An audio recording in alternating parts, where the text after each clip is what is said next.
क्या अमेरिका के दबाव में भारत रूस से तेल खरीदना बंद कर देगा? यह सवाल पिछले कुछ दिनों से अचानक तेज हो गया जब अमेरिकी विदेश मंत्री मार्को रूबियो ने एक बयान में दावा किया कि भारत ने रूस से अतिरिक्त तेल न खरीदने का आश्वासन दिया है।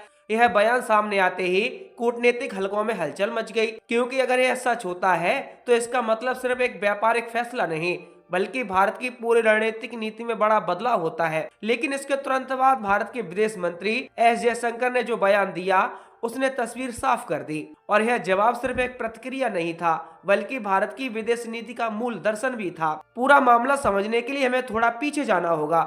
जब 2022 में यूक्रेन युद्ध शुरू हुआ था तो पश्चिमी देशों ने रूस पर कड़े प्रतिबंध लगा दिए थे। खासकर ऊर्जा क्षेत्र को निशाना बनाया गया, क्योंकि रूस की अर्थव्यवस्था का बड़ा हिस्सा तेल और गैस पर निर्भर है। अमेरिका और यूरोपीय देशों ने रूस से तेल खरीद कम की या बंद कर दी, लेकिन दुनिया की ऊर्जा जरूरतें रातों रात खत्म नहीं हो सकती। ऐसे में रूस ने एशियाई बाजारों की ओर रुख किया और भारत उस समय सबसे बड़ा खरीदार बनकर सामने आया। युद्ध से पहले भारत रूस से बहुत कम मात्रा में तेल खरीदता था, लेकिन जैसे ही रूस ने भारी छूट पर तेल लेना शुरू किया, भारतीय रिफाइनरियों ने अवसर देखा। अंतर्राष्ट्रीय बाजार में जब कच्चे तेल की कीमतें बढ़ रही थीं, तब छूट वाला रूसी तेल भारत के लिए फायदेमंद साबित हुआ।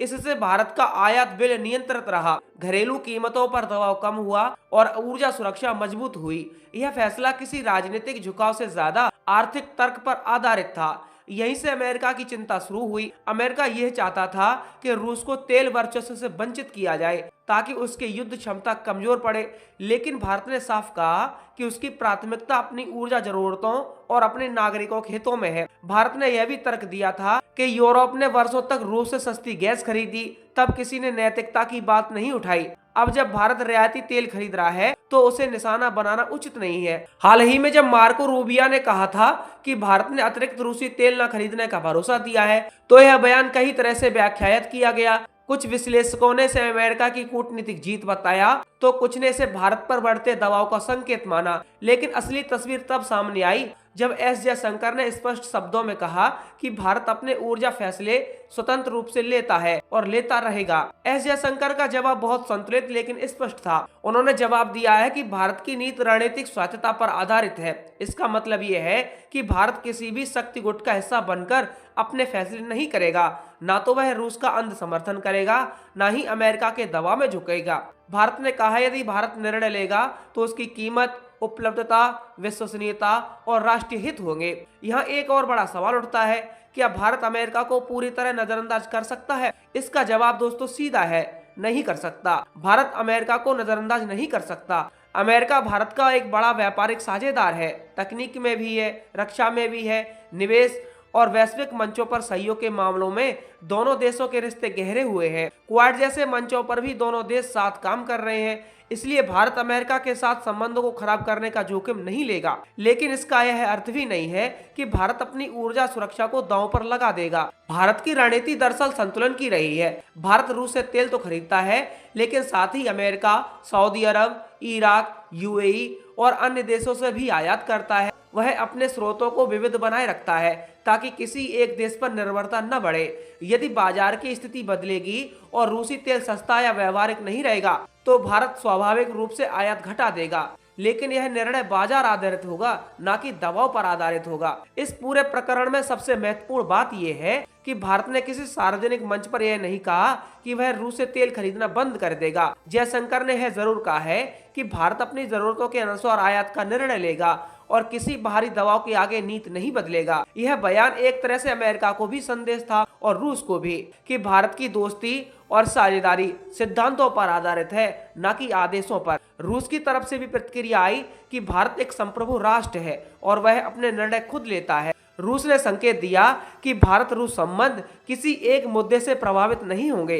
दोनों देशों के बीच रक्षा, परमाणु ऊर्जा, अंतर्राष्ट्रीय अंतरिक्ष और कूटनीतिक सहयोग के लंबे संबंध हैं। तेल व्यापार तो इस रिश्ते का एक हिस्सा है, लेकिन पूरा रिश्ता नहीं है। अगर व्यापक तस्वीर देखें तो यह मुद्दा सिर्फ तेल का नहीं है, बल्कि वैश्विक शक्ति संतुलन का है। अमेरिका चाहता है कि दुनिया दो ध्रुवों में बटे, एक तो है लोकतांत्रिक ब्लॉक और दूसरा है रूस चीन ब्लॉक। लेकिन भारत खुद को तीसरे रास्ते पर देखता है। वह किसी भी ब्लॉक की परिभाषा में बदलना नहीं चाहता। यही कारण है कि भारत ने यूक्रेन युद्ध पर संतुलित रुख अपनाया। उसने हिंसा का विरोध किया, लेकिन रूस की खुली निंदा या प्रतिबंधों में शामिल नहीं हुआ। ऊर्जा सुरक्षा भारत के लिए केवल आर्थिक मुद्दा नहीं, बल्कि राष्ट्रीय सुरक्षा का विषय है। 140 करोड़ की आबादी वाले देश में अगर ईंधन की कीमतें अनियंत्रित हो जाएं, तो इसका असर महंगाई, विकास दर और सामाजिक स्थिरता पर पड़ता है। इसलिए सरकार ऐसे फैसले में भावनात्मक या वैचारिक दबाव से ज्यादा व्यवहारिक सोच अपनाती है। अब सवाल आता है, तो क्या आने वाले समय में भारत रूस से तेल खरीद कम कर सकता है? इसके बारे में यही कहा जा सकता है कि ये थोड़ा संभव है, अगर वैश्विक बाजार बदले, अगर छूट कम हो जाए या अगर वैकल्पिक स्रोत अधिक सस्ते और सुरक्षित हो जाएं। यहाँ दूसरा सवाल ये भी उठता है, लेकिन क्या भारत केवल अमेरिका के दबाव में आकर अचानक रूस से तेल खरीदना बंद कर देगा? अभी तक के संकेत यही कहते हैं, वो अभी नहीं करेगा। जयशंकर का संदेश साफ था, भारत अपने राष्ट्रीय हितों के आधार पर निर्णय लेगा, हर मुद्दे पर अमेरिका से सहमति जरूरी नहीं। आपको बता दें कि भारत यह संकेत देना चाहता है कि मित्रता का मतलब अधीनता नहीं होता और रणनीतिक साझेदारी का मतलब यह नहीं है कि कोई देश अपने आर्थिक हित छोड़ दे। इस पूरे विवाद ने एक बात तो स्पष्ट कर दी है, आज का भारत 1990 का भारत नहीं है। उसकी अर्थव्यवस्था बड़ी है, उसकी वैश्विक भूमिका मजबूत है और उसकी विदेशी नीति आत्मविश्वास से भरी है। वह संतुलन साधते हुए आगे बढ़ना चाहता है। वह अमेरिका से साझेदारी भी रखेगा, रूस से संबंध भी बनाए रखेगा और अपने हितों को सर्वोपरि रखेगा।